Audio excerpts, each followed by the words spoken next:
청와대와 일본 도쿄를 차례로 연결해서 그 뒷이야기를 좀 들어보겠습니다. 먼저 청와대 취재 기자를 연결해 봅니다. 자, 이서준 기자, 한국과 일본의 발표가 미묘한 차이가 있습니다. 왜 그렇다고 볼 수 있을까요? 네, 더 이상의 상황 악화를 잠시, 그러니까 잠정적으로는 중단을 하고 이제부터 한일 간의 대화를 시작하자는 게 이번 합의의 골자이기 때문입니다. 대화는 이제부터 시작해야 하는 것이기 때문에 한국과 일본 모두 그동안의 입장과 기조를 유지하고 있다는 점을 강조하고 있기 때문인데요.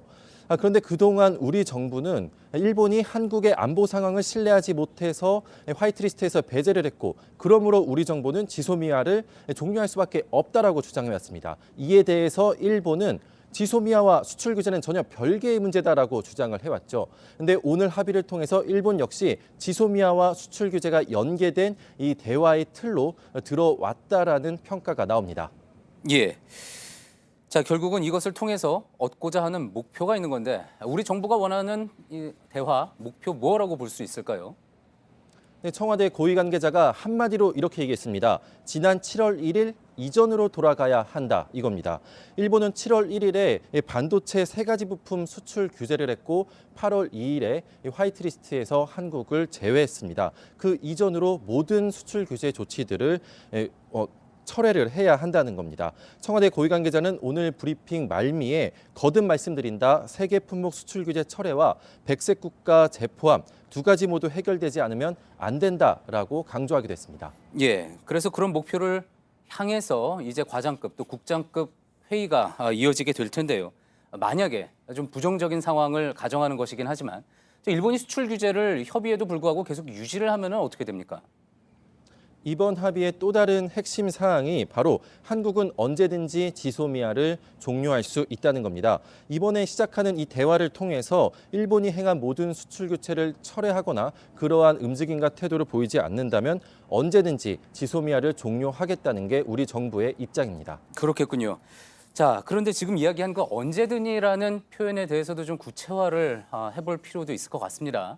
일본이 만약에 계속해서 수출 규제를 유지한다면 언제까지 우리 정부가 기다려줄 수 있을까? 지금은 역시 또 가정의 영역이긴 하지만 파악을 해볼 수가 있을까요?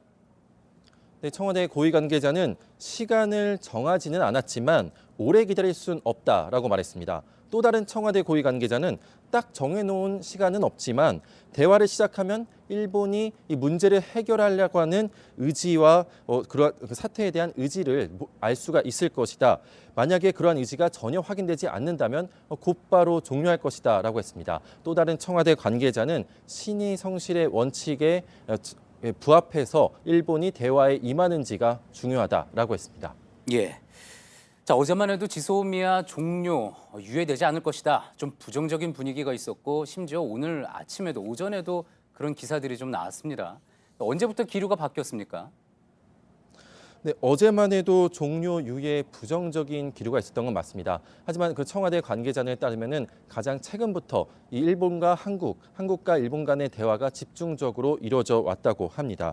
강기정 정무수석은 하지만 어제까지만 해도 일본의 입장 변화가 없어서 진전이 없다라고 황교안 대표에게 설명하기도 했습니다. 하지만 한일 간 막판 대화가 계속되면서 파국은 막자는 양측의 이해가 있었던 것으로 보입니다. 특히 지소미아를 한미일 안보의 중심축으로 여기는 미국의 압박이 컸던 것으로 보입니다. 청와대는 어제 이어 오늘도 NSC를 열었는데요. 일본과의 협의 내용을 논의했고 오늘 오후에 종료 유예를 결정했습니다. 오늘 NSC에는 어제에 이어서 정의용 안보실장이 주재를 했는데요. 이례적으로 문재인 대통령이 임석을 해서 논의에 참여하고 그리고 결정 사항들에 대해서 재가를 했다고 합니다. 예. 잘 들었습니다. 청와대에서 이서준 기자였습니다.